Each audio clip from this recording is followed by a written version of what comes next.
and sitting around 1,500 feet, so that's been a little bit of a noise for us, seeing as the guys need 2,500 feet in order for them to get out. Now, for that to obviously dissipate, the wind needs to pick up and blow the cloud away, and then the wind is then an issue for us. So we can't then drop in anything above 20 knots, which is about 23 miles per hour. Now we're monitoring it fairly closely for the past hour. We've been sending weather balloons up. The eagle-eyed amongst you may have seen those red balloons getting launched into the air. Now that balloon rises around 500 feet per minute. And then we use a theodolite to track that balloon, and then we can measure and gauge what the wind direction and the wind speed is at each 500 feet up to 1,000 feet increments up to 5,000 feet. 5,000 feet would be the absolute maximum we need to track it to, because even if the guys get out above that, they're literally going to pull their parachutes, wave off at 5.5 and then be under a parachute by 5,000 feet. So those winds from 5,000 feet down to the ground are what we've been closely monitoring for the last hour or so. Now we're delighted to say that at the moment we are still with good conditions, and we are still getting good winds on the ground. And the aircraft is in the overhead. It's recently taken off from Norwich Airport, and the coach is currently briefing up the guys on board the aircraft with the information that's just been passed up to him by the OC, Flight Lieutenant Michaela Harrison, who is the Drop Zone Safety Officer this afternoon. Now the aircraft the guys are going to be jumping out from today is the Dornier 228. There are a few platforms that we can jump from. We have the one that we're going to use today, the Dornier 228, also the Skyvan. So Skyvan, for those that don't know, is pretty much a transit van with wings. And then the more traditional military aircraft, CH-47, Chinook, so the double-rotored helicopter, and more commonly the C-130 Hercules, the big green aircraft that you may see flying around the skies with 4 engines. Now what's happening at the moment is the coach is doing his dummy run. The pilot is making his way over the top of the DZ. Door will be open and the coach will be sticking his head out. Now the running speed is around about 90 to 95 knots, so in excess of 100 miles an hour. So he's sticking his head out into that slipstream and he's looking down to the ground, and as we cross over the top of the DZ, he's going to go to the point in which it's been worked out that they need to get out of the aircraft in order to get onto the ground. Now the issues that we've been having in relation to the wind, clearly a parachute, although it does move with forward momentum, is very susceptible to wind conditions. It moves forward at around about 20 knots, which is our wind limit. So as I said, about 23 mile balloon reading, so smoke canister. So if you are in the vicinity of that, it's not toxic, don't worry about it. However, if you can avoid it, then by all means do, and it will give you a little bit of a better view of the drop zone. Now as the guys come into land, the majority of the team are actually aiming to miss these crosses. They are actually there either as a wind indicator in addition to that smoke, but also to make sure that when they peel off, so on their crosswind part of their landing pattern, so as they're sort of 90 degrees to the DZ, everybody peels off. So the odd numbers go one way, even numbers go another. And those 2 crosses are basically target indicators for them, so that as they come in, they're not going to be colliding on their interwind leg. Originally formed in 1965, and prior to that in 1961, 6 parachute jumping instructors that are then based at RAF Abingdon at the Parachute Training School, which is currently now based at RAF Bryce Norton, they set up their own little parachute display team, and it was all done in their own time, generally around the south of England, around Oxfordshire, south east, south west. And then they did that for a few years, and then they were invited to display at the Royal International Air Tattoo in 1965. After that, the Air Force was so impressed, especially because parachuting, let alone display parachuting, was in its infancy in the 60s.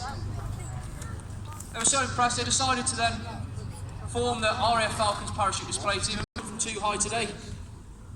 So jumping a little bit lower, and you should be able to see 3 guys on the outside of the aircraft. There's Sergeant Dan Cartwright,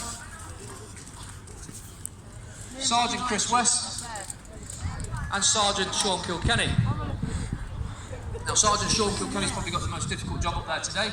He's going to be closest to the nose, and he's going to take the full force of that slipstream.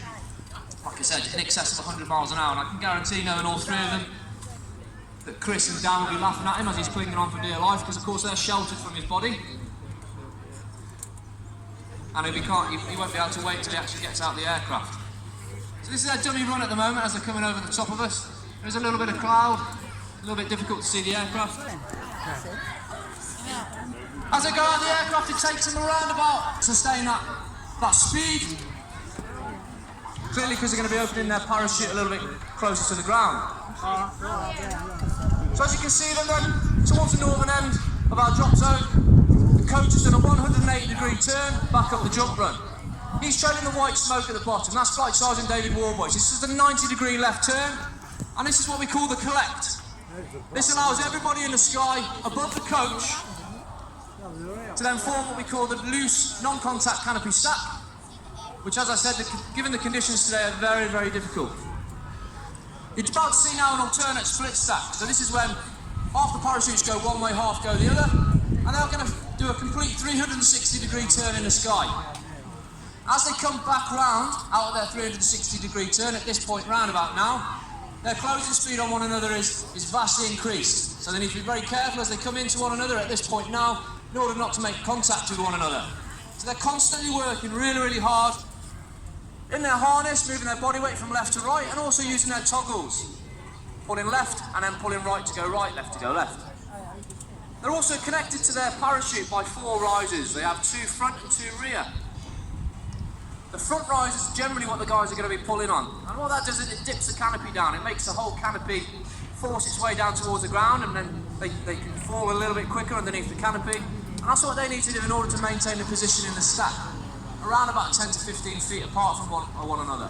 Now as they do that, it is around about, very, very similar to doing a pull-up. So you can imagine yourself in the gym, constantly doing pull-ups for sort of 4 to 5 minutes, and sometimes holding those pull-ups for upwards of 5 to maybe 15 seconds in order to maintain that position. So very, very physical, and also very mental. So they're constantly looking at that parachute below them, and they're making constant adjustments to the parachute. So we're doing another left 180-degree turn. After that, we're going to listen into the team coach and listen to his communication with the rest of the team. And as he sets up for his downwind leg, effectively does a landing pattern. 1, turning right 180, turning right 180 now. 90, rolling out my turn now. Wings on the DZ, please. 10 knots. Good, so we're getting 10 knots on the DZ, well within our limits. You can still see them now. Coach still trailing that white smoke at the very bottom, and he's going to keep communicating to his team and get himself set up, ready to start his downwind leg. Okay, now as he's got started his downwind leg, the wind's going to now be behind the parachute. So they're going to move a little bit quicker towards the DZ, and they can't go too far past the DZ. If they do, then they're not going to get penetration if they turn back in towards the wind, because the wind is a little bit stronger for them up there, working very, very hard. Start to give them a round of applause, ladies and gentlemen, as they get close to the ground.